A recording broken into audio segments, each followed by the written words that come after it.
You're watching South Asia Newsline and here are the top stories we are tracking for you on Monday, the 3rd of February. Rahul Gandhi attacks government, claims Make in India failed, links it with China border row. UNHRC flags concern over deportation of Afghan refugees from Pakistan. And UNICEF says government will bring back Sheikh Hasina, calls her butcher of Bangladesh.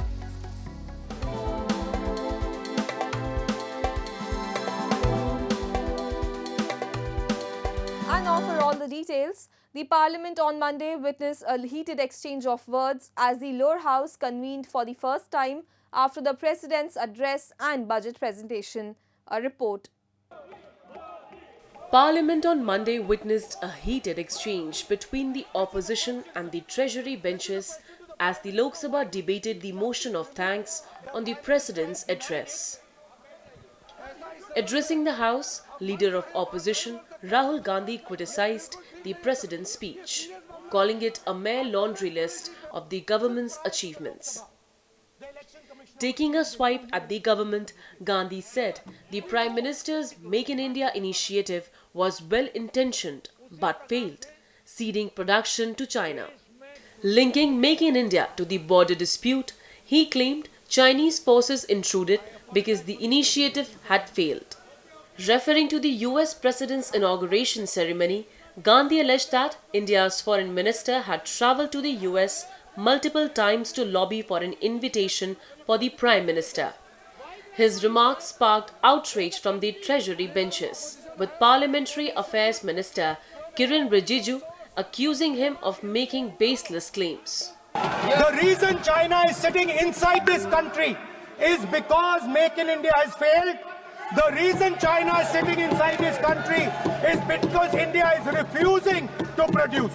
And I am worried that India is going to give up this revolution to the Chinese once again. Our foreign policy would take into account this revolution. When we talk to the United States, we would not send our foreign minister to invite our Prime Minister to his coronation. We will not send him 3 or 4 times, please invite our Prime Minister. Because if we had a production system and if we were working on these technologies, the American President would come here and invite the Prime Minister. Meanwhile, Finance Minister Nirmala Sitharaman presented the 2025-26 annual budget over the weekend, focusing on boosting private investment to drive growth. Amid global economic uncertainty, the budget aims to stimulate domestic demand by slashing personal income tax rates. The government announced that individuals earning up to 1.28 million rupees annually will now be exempt from taxes, up from the previous threshold of 700,000 rupees. Tax rates have also been reduced for those earning above the new limit. The move is expected to cost the Treasury 1 trillion rupees annually.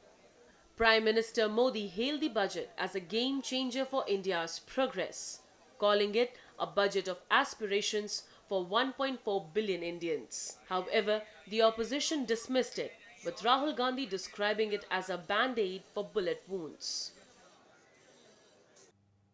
At least 4 Pakistani paramilitary personnel and 18 army soldiers were killed this past weekend as their vehicle was ambushed by the terrorists in Khyber Pakhtunkhwa province. So far, no group has claimed responsibility for the attack, but in the past, the Tehreek-e-Taliban Pakistan have attacked Pakistan's security forces over a decade and a half in the region. 11 of the militants were killed in what the military described as clearance operations on Saturday. Meanwhile, Pakistan Army Chief General Asim Munir attended the funeral prayers and visited the injured in the combined military hospital, Quetta. Pakistan has been carrying out extensive anti-terror operations across the country to curb the menace of terrorism in both Khyber Pakhtunkhwa and Balochistan region. The United Nations High Commissioner for Refugees in Pakistan has expressed concern over the expulsion of Afghan nationals from Islamabad and Rawalpindi. The organization is aware of the Pakistani government's directive that all Afghans holding the ACC card must leave these cities and immediately return to Afghanistan. In a statement released this past weekend, the UNHRC confirmed that under the new instructions from the Pakistani government, Afghan nationals with POR cards are also required to relocate from Rawalpindi and Islamabad. This comes despite the fact that their residence permits in Pakistan are valid until June 30 of this year. The decision to expel Afghan refugees has raised significant concerns, particularly about the safety and security of those affected. Many of the displaced individuals have limited resources and are already vulnerable due to their refugee status. The large-scale return of Afghans from Pakistan, especially under such circumstances, may further strain Afghanistan's already fragile infrastructure and resources. In a scathing attack on ousted Prime Minister Sheikh Hasina, the interim government's Press Secretary Shafiqul Alam has called her as the butcher of Bangladesh, adding that the government will bring her back for trials in the country. In a post on Facebook shared on Sunday, Alam said one of the main responsibilities of the Muhammad Yunus-led interim government is to hold trials of the people who killed protesters during the mass uprising in July. He said the government is determined to hold Hasina-led Awami League, its enablers, its apologists and its lackeys to account for the massacres, the thousands of extrajudicial killings and the thousands of enforced disappearances. Calling Hasina as one of the world's most brutal and corrupt dictators, Alam added, if we believe in democracy, we must be able to speak against Hasina for all we want. Four-time Prime Minister Sheikh Hasina was criticized for authoritarianism and suppression of opposition. She fled to India in August last year after a student uprising led to her ouster from Bangladesh. 10 fishermen from India's Rameswaram were detained by the Sri Lankan Navy while fishing near Katchatheevu on Monday for alleged poaching. Local media reported their boat was also seized for allegedly crossing the maritime border. The prolonged dispute over fishing rights has been a source of tension between India and Sri Lanka for many years, as they share an expansive oceanic border without any perceptible demarcation.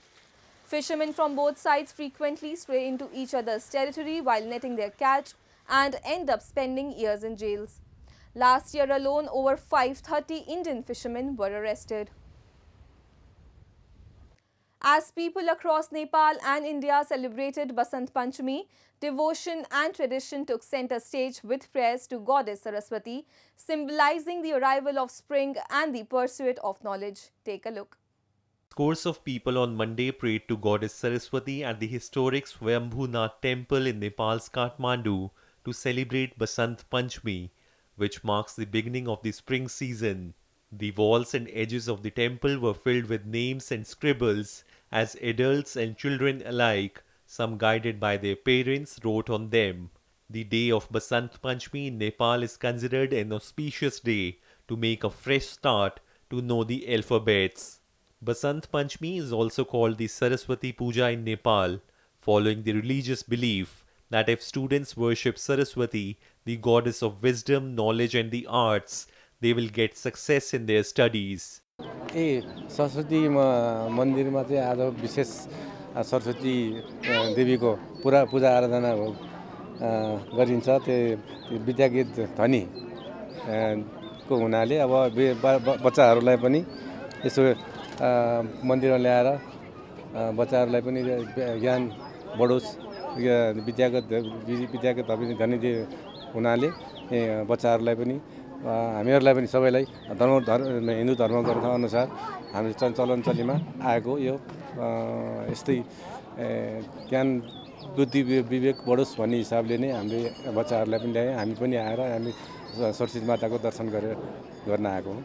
Meanwhile, in India, millions of Hindu devotees led by ash-smeared ascetics and seers converged at the confluence of rivers Ganga, Yamuna and mythical Saraswati in Prayagraj city to take a dip in the holy waters on the occasion of Basant Panchami during the ongoing Kumbh Mela, the world's largest religious gathering. Devout Hindus believe taking a dip at the Sangam or the confluence absolves them of sins, and during the Kumbh, it also brings salvation from the cycle of birth and death.